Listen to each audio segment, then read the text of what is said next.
Hello and welcome. I'm your host, Jeff Seville, and we have a very special guest today. We have Jeff. Thanks for having me. Jeff here is a self-proclaimed Panasonic representative, and today we're going to be discussing the new Panasonic S1 and how that stacks up against the current GH5 camera. Yeah, so we really wanted to have a camera without compromise. And when we were looking at developing this full-frame Panasonic camera, we thought, you know, let's take everything that everybody loves about the GH5 and let's just put it into full frame. And we thought it was a good idea, me and everyone at the team. And, you know, of course, I can't disclose who they is. But, yeah, we thought we'd roll with it and compete in the full frame market. Yeah, because that's something that a lot of Panasonic users have been wanting, is basically just a GH5 and a bigger form factor of full frame. And that's what makes this S1 so special, is there's no compromises to this full frame camera. So you're getting no crop in it. Well, actually, when you are shooting in 4K at 60 frames per second on the S1, there actually is a 1.5 crop factor. So, Jeff, wouldn't you say that's a bit of a compromise? Well, like, depending on how you want to look at them, you know, I guess you could say they're compromises, but they really aren't, really. Yeah. Okay,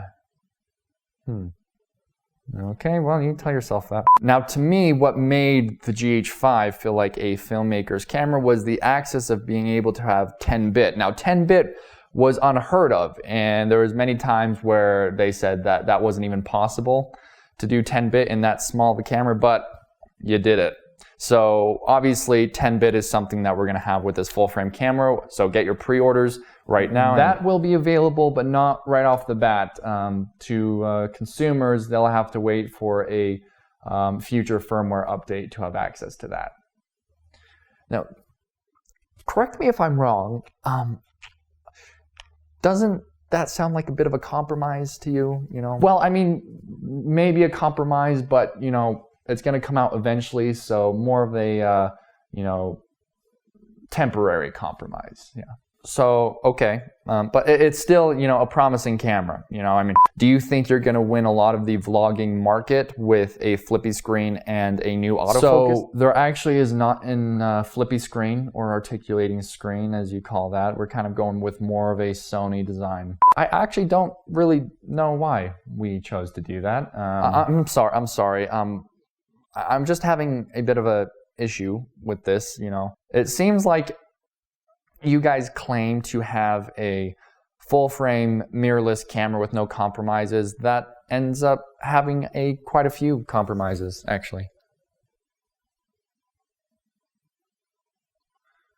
Hey, yeah, can we cut this interview, please?